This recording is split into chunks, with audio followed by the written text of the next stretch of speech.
السلام علیکم جی ناظرین، ہمارے انٹرویوز کے سلسلے میں اس وقت جماعت اسلامی کے امیر محترم سراج الحق صاحب آج ہمارے مہمان ہیں۔ وہ میرے ساتھ اس وقت موجود ہیں۔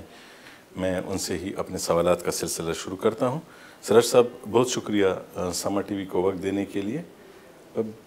آپ بتائیں گے آپ کے خیال میں اس وقت پاکستان کا سب سے بڑا مسئلہ کیا ہے؟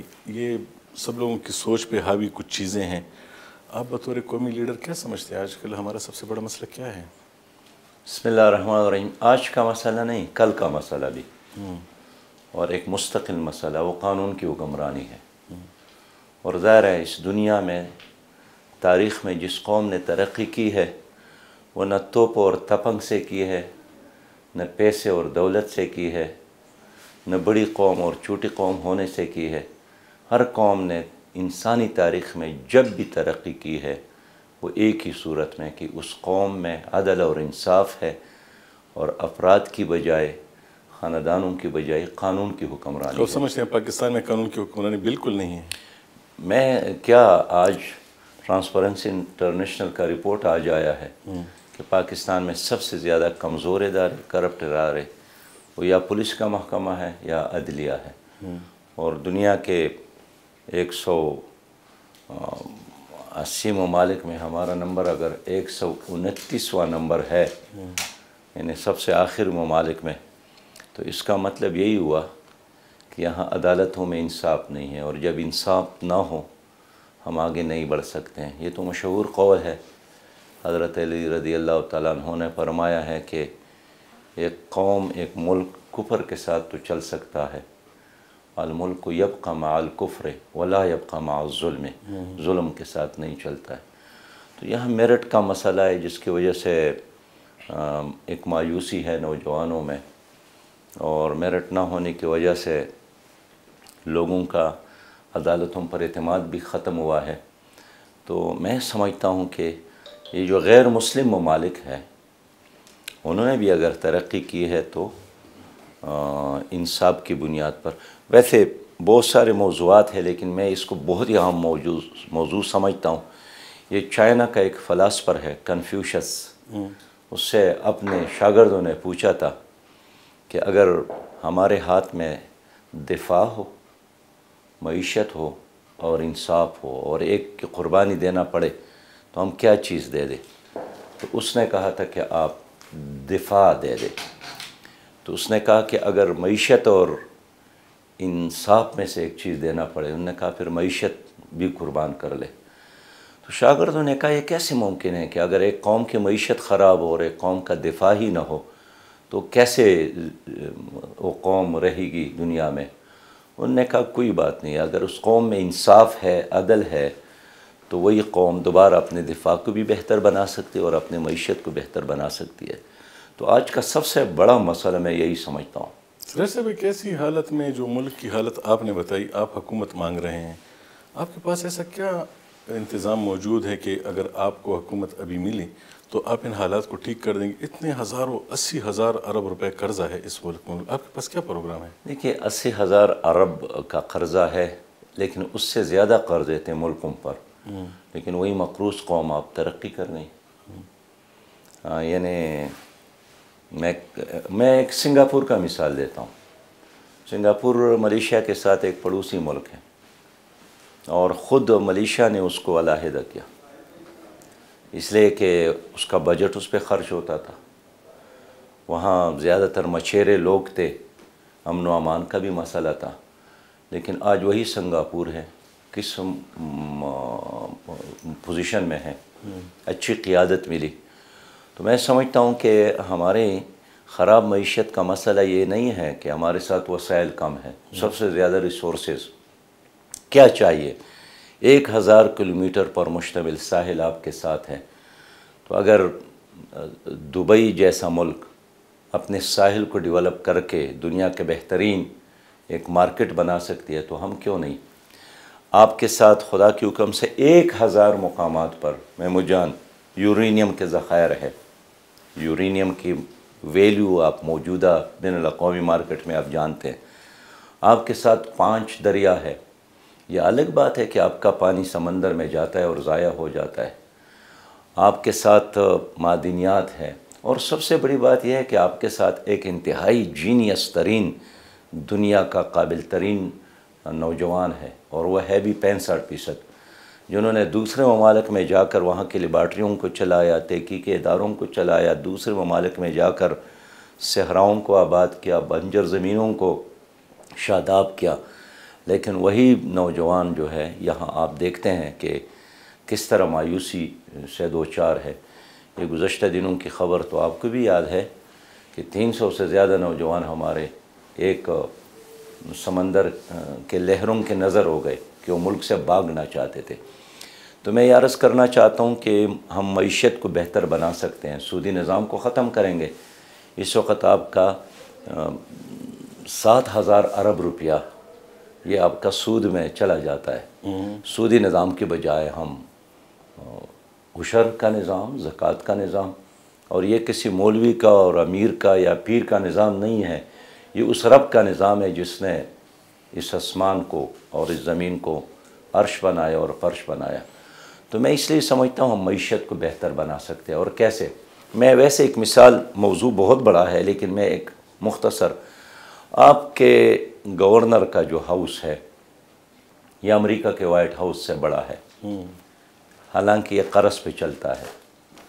یہاں کی جو چڑیا گھر ہے، یہاں کی جو سوئمنگ پولز ہے، اور یہ صرف آپ کی پشاور کا نہیں ہے، لاہور میں ہے، کراچی میں ہے، بلوچستان میں ہے، 800 کنال پر مشتمل، 1.25 کلومیٹر پر مشتمل۔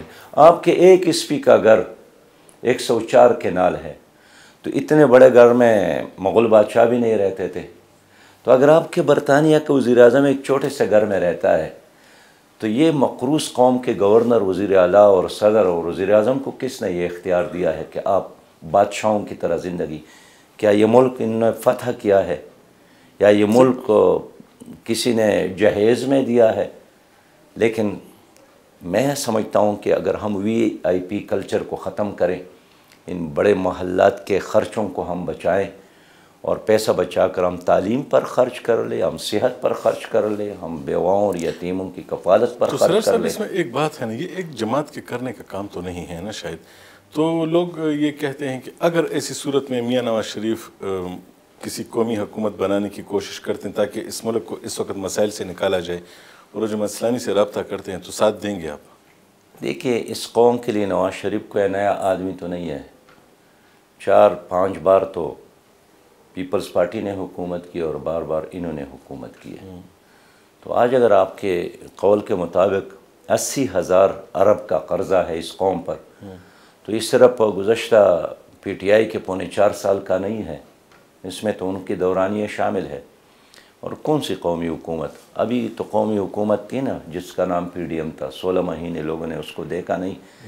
اس لیے اس ملک کو اس کی ضرورت نہیں ہے کہ ABC مل کر حکومت بنا لے، اور وہ بھی سارے ہمارے ملک کے وہی لوگ جو بار بار آزمائے گئے ہیں، جو ایک سٹیٹس کو کے لمبردار ہے، جو ورلڈ بینک اور IMF کے ڈکٹیشن کو خدا اور رسول سے زیادہ اپنے لیے اہم سمجھتے ہیں۔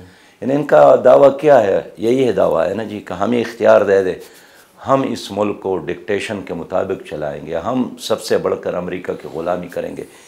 اس لیے میں سمجھتا ہوں کہ اس ملک کے مسائل کا حل نہ نواز شریف کے ساتھ ہے، نہ زرداری کے ساتھ ہے، یہ تو بار بار آزمائے گئے لوگ ہیں۔ اس سٹیٹس کو توڑنے کی ضرورت ہے، ایک نئے نظام کی ضرورت ہے جس میں عدل اور انصاف ہو، دولت جو ہے اس کا منصفانہ تقسیم ہو، بچوں کے لیے یکساں نظام تعلیم ہو، اردو حقیقی معنوں میں قومی زبان بن جائے۔ میں نے سینٹ میں ایک قرارداد پاس کیا، اور اس میں یہی تھا کہ ہمارے جو CSS کے ایگزام ہے وہ انگریزی زبان میں بھی ہو، قومی زبان میں بھی ہو، اردو زبان میں بھی ہو، تاکہ ہمارے 31 لاکھ طلبہ جو دینی مدارس میں پڑھتے ہیں وہ بھی امتحان دے سکے، اور جو اپنے قومی زبان میں، لیکن اس پہ آج تک عمل نہیں ہوا، اس لیے کہ مسلط وہی لوگ ہیں جو انگریز سے متاثر ہے، انگریز کے ڈکٹیشن۔ میں اس لیے سمجھتا ہوں، میں آپ سے پھر بھی عرض کروں گا کہ اس ملک میں نظام کی تبدیلی کی ضرورت ہے، چہروں کی تبدیلی بار بار ہوئی ہے، یہ تجربہ ناکام ہوا ہے۔ تو نظام نہیں بدل سکتا، اس ملک کو چلانے کے لیے کچھ تو کرنا پڑے گا، وہ کیسے چلائیں گے؟ محمود جان، آپ کیوں مایوسی کی بات کرتے ہیں؟ ہم نظام کو کیوں نہیں بدل سکتے؟ یہ فوری طور پہ تو نہیں بدل فوری طور پر بدل سکتا ہے، یہ قوم کے اختیار میں۔ اگر انہوں نے 8 فروری کا ووٹ صحیح استعمال کیا اور اس کرپٹ طبقے کا احتساب کیا، جس کا احتساب نہ نیب کر سکتی ہے نہ کوئی عدالت کر سکتی ہے، وہ ہر قانون سے بالاتر ہے۔ یہ لوگ چاہتے ہیں کہ ان کی مرضی کے مطابق نیب ہو، ان کی مرضی کے مطابق الیکشن ہو، ان کی مرضی کے مطابق عدالت ہو، ان کی مرضی کے مطابق اسمبلیاں بنے، ان کی مرضی کے مطابق الیکشن کے نتائج بنے۔ تو اس کا علاج کون کر سکتا ہے؟ اس کا علاج ایک ہی ہے کہ ووٹ کے ذریعے یہ قوم سٹیٹس کو توڑے اور اس نظام کے خاطر ووٹ کا استعمال کرے جس کا نام عدل اور انصاف کا نظام ہے، جو اللہ اور رسول کا نظام ہے۔ وہ سراپا رحمت ہی رحمت ہے۔ ایک اور طرف آتے ہیں، یہاں پہ ہم قومی رہنماؤں کے بیانات سنتے ہیں کہ ہمیں لیول پلینگ فیلڈ نہیں مل رہی، تو مولانا صاحب کا بیان بھی ہم نے دیکھا ہے، یہاں پہ آفتاب احمد خان شیرپور صاحب کا بھی بیان ہے، مختلف جماعتوں کی جو قیادت ہے، خصوصاً خیبر پختونخوا اور بلوچستان کے حوالے سے یہ بات کی جاتی ہے۔ تو کیا آپ اس جو لیول پلینگ فیلڈ اس وقت جو موجود ہیں، آپ اس سے مطمئن ہیں یا آپ کو بھی لیول پلینگ فیلڈ چاہیے؟ ہمیں تو کبھی نہیں ملا۔ یہی جو یعنی ماحول ہے الیکشن کے لیے، یہ کبھی پیپلز پارٹی کے حق میں، کبھی مسلم لیگ کے حق میں، کبھی پی ٹی آئی کے حق میں، اور یہی وجہ ہے کہ ہمیشہ قوم کا جو اعتماد ہے جمہوریت پر ختم ہوتا جا رہا ہے۔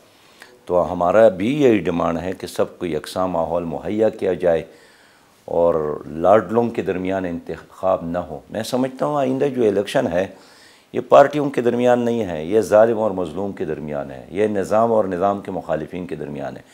تو یہ ساری جماعتیں جن کا نام آپ لیتے ہیں، یہ اسٹیٹس کو کے علمبردار جماعتیں، قانون کی حکمرانی کی بجائے یہ اپنے خاندانوں کی بادشاہت چاہتے ہیں۔ تو میں اپنی قوم کو یہی سمجھانے کی کوشش کرتا ہوں کہ اگر افغانستان میں بادشاہت ختم ہوئی، اگر ایران میں بادشاہت ختم ہوئی، اگر فلپائن میں بادشاہت ختم ہوئی، تو ہمارے ملک میں کیوں بادشاہت قائم ہے؟ یہاں پہ تو وہ لوگ اس کا حوالہ دیتے ہیں کہ یہاں پہ سیکیورٹی کا بہت بڑا مسئلہ ہے، تو کیا آپ یہ سمجھتے ہیں کہ یہاں پہ الیکشن میں سیکیورٹی کا کوئی مسئلہ ہوگا؟ دیکھیے، سیکیورٹی کو بہتر بنانے کا تقاضا ہے کہ یہاں الیکشن ہو، اور اگر آپ نے ایک بار 8 فروری کو الیکشن سے انکار کیا یا ملتوی کیا یا ڈیلے کیا، تو اس کا مطلب یہ ہے کہ آپ نے ان لوگوں کے سامنے شکست تسلیم کی اور آپ نے آئین کو توڑنا، آئین کو چھوڑنا قبول کیا۔ تو میں یہ سمجھتا ہوں کہ الیکشن نہ ہونے سے سیکیورٹی بہتر نہیں ہو سکتی۔ سیکیورٹی بہتر ہو سکتی ہے کہ توکل کرے اور الیکشن کا انعقاد ہو۔ آپ کو یاد ہوگا محمود جان، عراق اور ایران کے درمیان 10 سال لڑائی رہی، لاکھوں لوگ اس میں مر گئے، انہوں نے اس دوران بھی ایران میں الیکشن کا انعقاد کیا۔ تو الیکشن تو قوم کو آگے لے جانے کا ایک ذریعہ ہے۔ یعنی آپ کہتے ہیں کہ صورتحال جو بھی الیکشن ہونا چاہیے، یہ ایک افغانوں کا مسئلہ چل رہا ہے، اس پر ہم دیکھتے ہیں کہ قوم پرست جماعتوں کی بھی کچھ بیانات آ رہے ہیں، کچھ باقی جماعتوں کی بھی۔ اس بارے میں آپ کی اب کی رائے کیا ہے؟ جب اس حد تک کچھ افغان واپس بھی جا چکے ہیں، اب جماعت اسلامی کا کیا موقف ہے؟ دیکھیے، اگر آپ ایک صحیح کام کرتے ہیں اور غلط طریقے سے کریں گے تو اس کا نتیجہ بھی منفی نکلے گا، اور ڈاکومنٹیشن، لوگوں کے رجسٹریشن، یہ تو ہر ملک کا حق ہے۔ تو یہاں افغان مہاجرین کی رجسٹریشن کرنا، ڈاکومنٹیشن کرنا، اس کو ذمہ دار بنانا، اس کو نیٹ ورک میں لانا، یہ پاکستان کی ضرورت ہے۔ لیکن شدید سردی کے دنوں میں اس کو یعنی جس طریقے سے نکالا گیا اور اس فیصلے پہ تو عمل ہی نہیں ہوا جو مرکزی حکومت نے طے کیا تھا، اس لیے کہ پولیس کے حوالے کیا گیا، اور پولیس نے اس کو طورخم تک پہنچانے کے بجائے سب سے پہلے ان کے جیب کے آپریشن کی، ان کے پراپرٹیز کے آپریشن کیا۔ اور یہ ظلم نہیں ہے کہ 10 لاکھ کی گاڑی وہ انہوں نے 2-2 لاکھ میں فروخت کی، اور گھر ہے، پراپرٹی ہے۔ تو یہ تو خود افغان حکومت نے بھی ہمارے ساتھ رابطہ کیا کہ ہم اپنے لوگوں کو واپس بھی لانا چاہتے ہیں، لیکن ہمارے ساتھ ایک طریقہ کار بنا لا جائے۔ اور ہم نے پہلے دن یہ مشورہ دیا تھا کہ افغان حکومت اور پاکستان کا ایک مشترکہ کمیشن ہو تاکہ ایک طریقے اور سلیقے اور حکمت کے ساتھ یہ کام ہو جائے۔ یہ کام مناسب نہیں ہے کہ اگر آپ نے 40 سال کسی کو برداشت کیا ہے اور آدھی رات آپ اس کو اٹھا کر کہہ دے کہ یہاں سے چلا جائے۔ وہ جانے کے لیے تیار ہے، افغان حکومت اس کو لینے کے لیے بھی تیار ہے، لیکن میں سمجھتا ہوں کہ پولیس کے خراب رویے اور ہتک رویے نے ایک اچھا یا مثبت کام کے منفی نتائج اس سے برآمد ہو گئے۔ باقی تو افغان حکومت تیار تھی کہ ان لوگوں کو واپس لے لے۔ اب بھی میں یہ مشورہ دیتا ہوں کہ افغان حکومت کے ساتھ مل کر اب ان افغان مہاجرین کے لیے جو رجسٹر نہیں ہے طریقہ بنایا جائے۔ بے شک ان کو اگر اپنے ملک میں واپس بھی جانا ہے تو عزت اور احترام کے ساتھ۔ اس سے پہلے بھی لوگ جاتے تھے، طورخم کے بارڈر پہ لوگ کھڑے ہوتے تھے، وہاں ان کا استقبال ہوتا تھا، یہاں سے ان کو ایک عزت اور احترام کے ساتھ الوداع الوداع کے نعرے لگائے جاتے تھے۔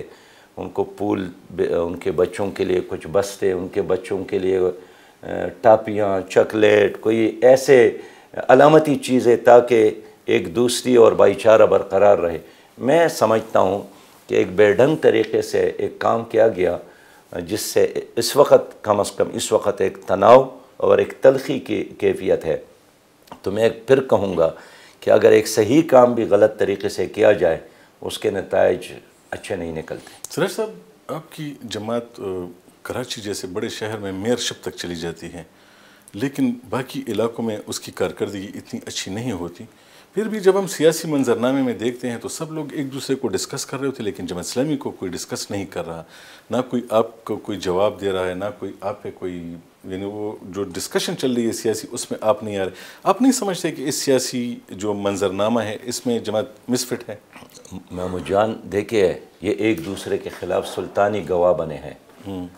یہی تو کہتے ہیں نا کہ اس نے لوٹا، اس نے مارا، اس نے ڈاکہ ڈالا، اس نے توشہ خانہ لوٹا، اس نے بینک لوٹا، اس نے پی ٹی سی ایل لوٹا، اس نے اسٹیل مل لوٹا، اس نے ریلوے لوٹا، اس نے پی آئی اے لوٹا۔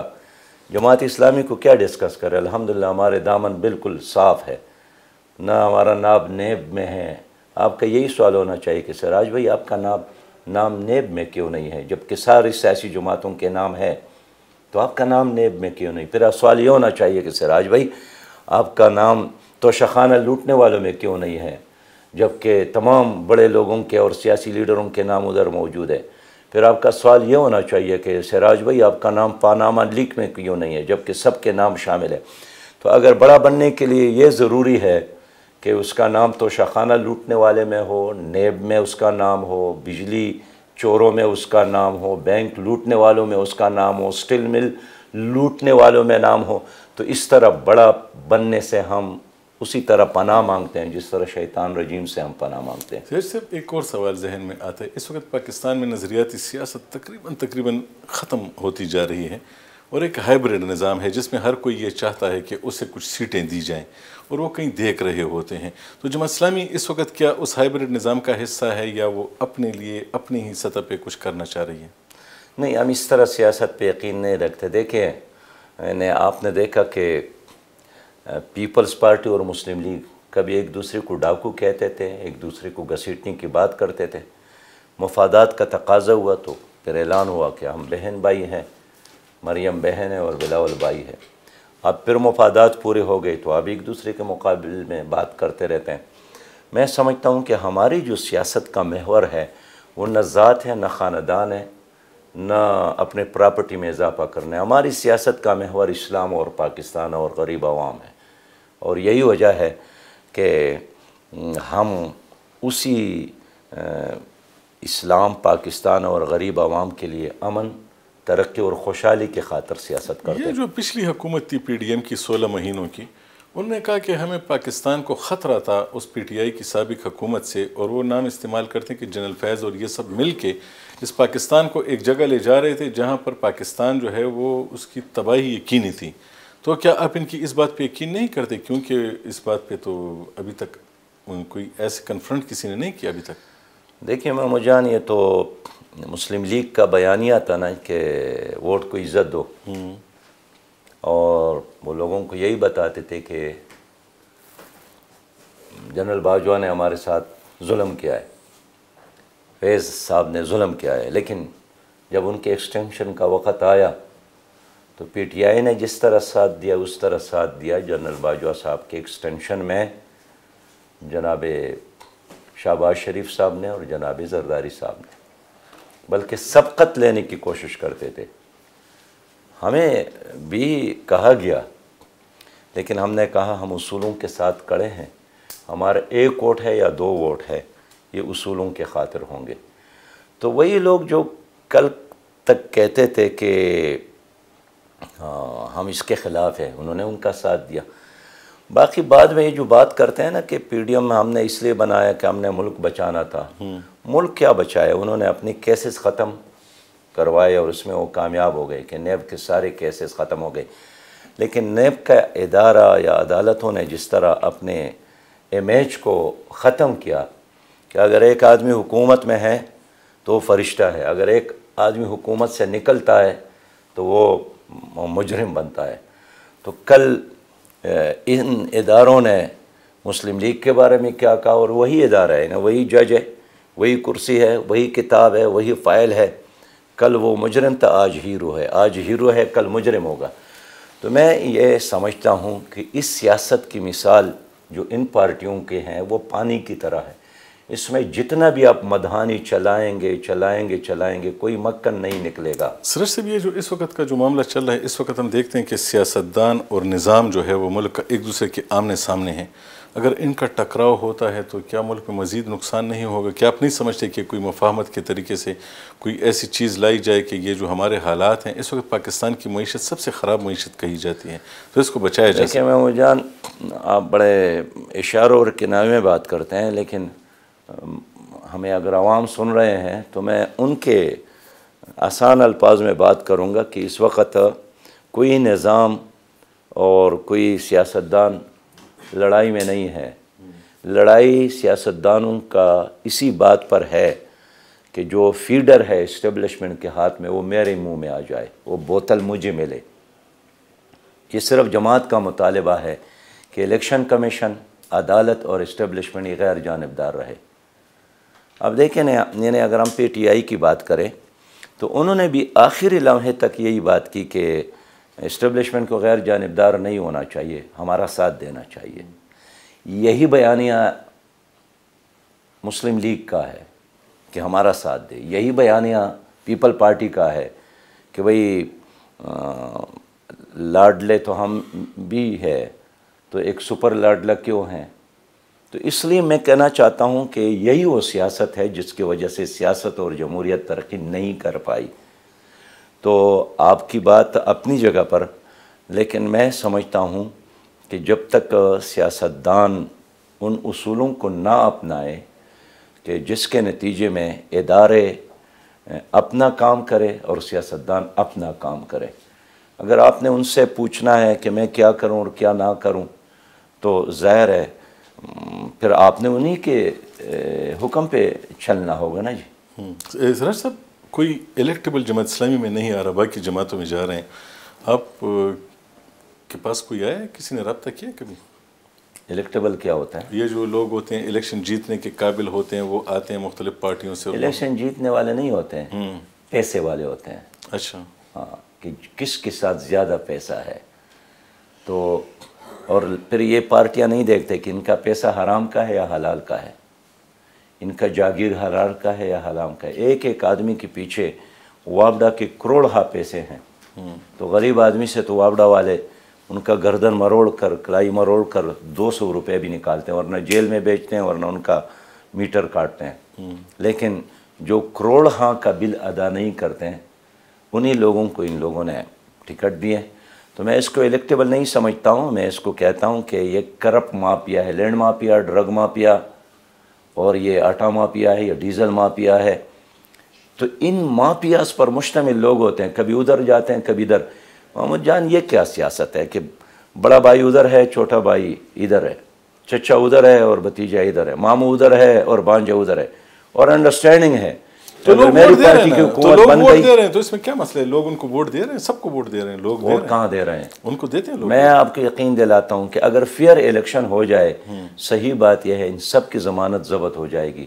لیکن اگر الیکشن نام ہے پیسے کے استعمال کا، لوگوں کے خرید کا، پولنگ اسٹیشن کے عملے کے خرید کا، تو یہ الیکشن نہیں ہے، اس کو لوگ پھر سلیکشن کہتے ہیں۔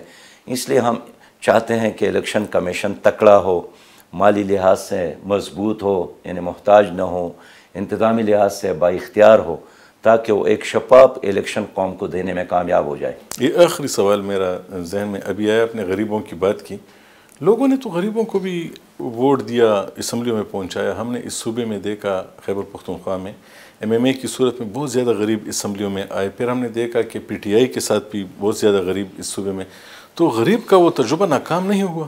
نہیں، غریب کا تجربہ ناکام نہیں ہوا۔ آپ دیکھیں اس اسمبلی میں ابھی ایک سروے ہوا ہے، یہ جو ابھی گزر گیا ہے، کہ کون سا ایسا ممبر ہے جس نے سب سے زیادہ بات کی ہے، سب سے زیادہ قوم کی ترجمانی کی ہے، سب سے زیادہ مسائل اور ایشوز اٹھائے ہیں، اور سب سے زیادہ عوام کی ترجمانی کی ہے، تو وہ آپ کی چترال کے غریب مولانا عبدالاکبر چترالی ہے۔ لیکن اگر آپ پھر سروے کر لے کہ خاموش کون ہے، تو خان خاموش رہتا ہے، اس لیے کہ ان کو اپنی جائیداد سے کام ہے، اپنی جائیداد کے لیے پانی کی حصول سے کام ہے، اپنے کارخانے کے لیے بجلی کی حصول سے کام ہے، اس کو کیا پڑی ہے کہ وہ غریب کی بات کرے۔ بہت شکریہ سراج صاحب، آپ نے وقت دیا۔ ناظرین، یہ تھے محترم سراج الحق صاحب جن سے ہم نے بات کی، اور اس خیبر پختونخوا کی سیاست کے حوالے سے بھی ہم نے بات کی۔ اگلے انٹرویو کے ساتھ آپ کی خدمت میں پھر حاضر ہوں گے۔ اللہ حافظ۔